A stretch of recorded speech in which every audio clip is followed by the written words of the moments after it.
And the cool thing is now I know groovy, try to say groovy girls 5 times fast. I can't even say it, or twice. Groovy girls, groovy girls, groovy girls.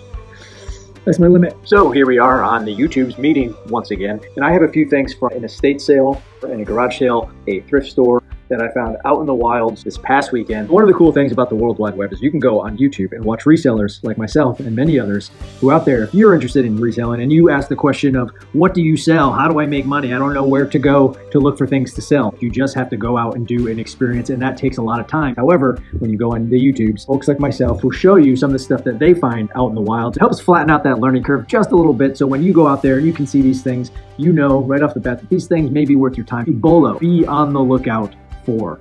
Maybe that, saying that out loud now, I actually be on the lookout for pull-off. These items, that would be a T-I, E-O-L-O-F-T-I, pull-off T. How many times have I talked about ink cartridges on this channel? I found 5. You might die when I tell you how much I paid for these. You can see that on here, but it's 49 cents. I paid 49 cents for each of these. Here's the thing with ink cartridges, even if they are expired, and I'm not talking about 10 years old expired, you can sell them as long as you're honest in your description. Make sure you tell people if they're expired. I would only sell expired ink if it's maybe up to like 2 years past its expiration date. I paid a total of $2.50 plus tax. Total of selling all these is going to be somewhere in the 100. They're out there in the wild. And then I found this cool UPS hat. Any kind of company uniforms, they tend to do, not all of them have money.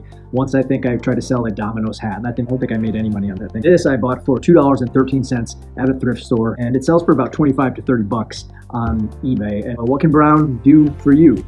For me, they can help pay my bills. Before I knew, I would assume looking at these things that they had no value, especially things like old answering machines. People want them. I paid 10 bucks for this plus tax. Used, this particular model sold for 50 bucks. I'm actually gonna put this up for like 60, maybe 70 bucks. Brand new inside the box. Now I got a bunch of Sony stuff. This is called a Sony Dream Machine. It says Dream Machine. I got this one for $3.99 plus tax. It sells for about 25 to 30 bucks on eBay. And Dream Machine, this one's pretty clean. It's got a couple smudges that I have to clean off. Followed up, old relic of the past. This is a cassette Walkman from like my childhood. And I bet a lot of these things were popular before even some of the resellers that are selling them were even alive. But this Sony Walkman, I paid 5 bucks. I put some batteries in here. Make sure whenever you look at old tech, you look at the battery compartments and there's no battery rot inside. This, as it is, sells for about 25 bucks. If I had the headphones, they'd probably add $5 to $10 more.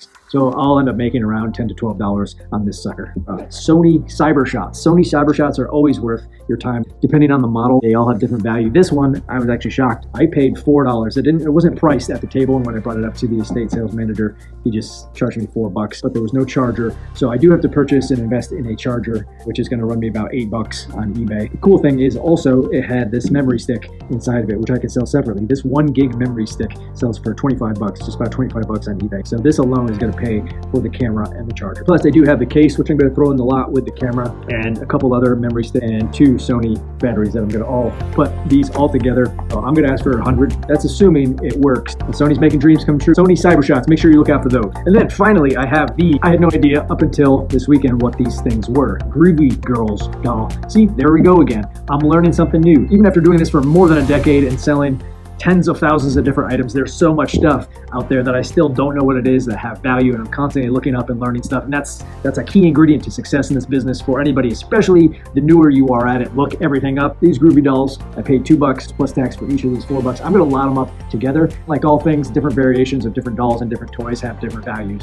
They have names on the tags, and these particular dolls aren't worth big money individually. However, I'm gonna lot these up and try to get 25 bucks for the pair. And the cool thing is now I know try to say groovy girls 5 times fast. I can't even say it, or twice. Groovy girls, groovy girls, groovy girls.